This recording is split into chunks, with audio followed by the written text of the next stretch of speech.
Would you believe that the common flaw in your kitchen, the sawdust in the workshop, or even milk powder can, under specific conditions, turn into a bomb with devastating power? This isn't a scare tactic, it's the reality of what we call a dust explosion. To understand dust explosions, you need to grab one key concept: surface area. A block of wood burns slowly, but if you grind it into fine dust and those countless particles float in the air, their total surface area becomes thousands of times larger. When these fine particles meet oxygen, it's like kindling meeting a flame. But that's not enough. A dust explosion requires 5 conditions to be met simultaneously. We call this the dust explosion pentagon. They are combustible dust, oxygen, and ignition source, a dust cloud, and most critically, confinement.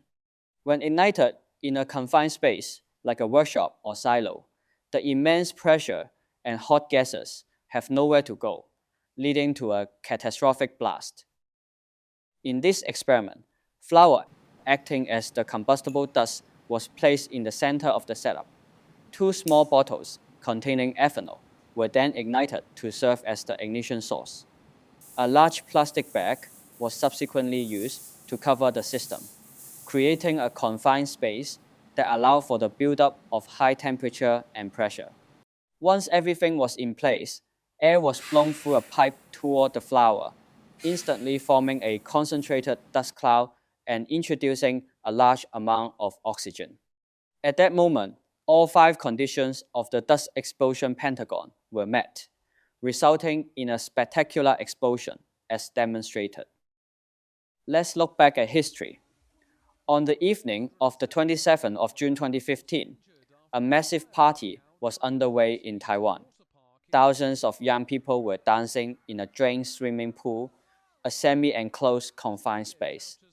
Therefore, when brightly colored cornstarch powder was sprayed from the stage, the concentration of powder increased.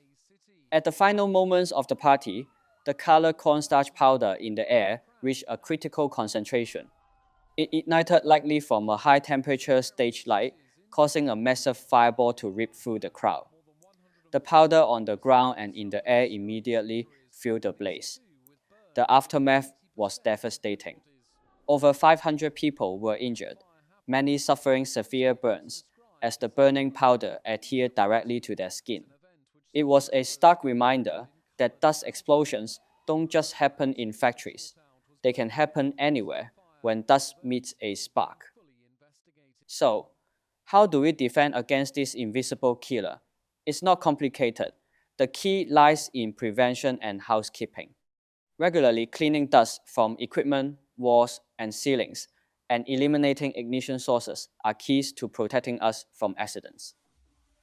Over 200 years have passed since the first recorded dust explosion.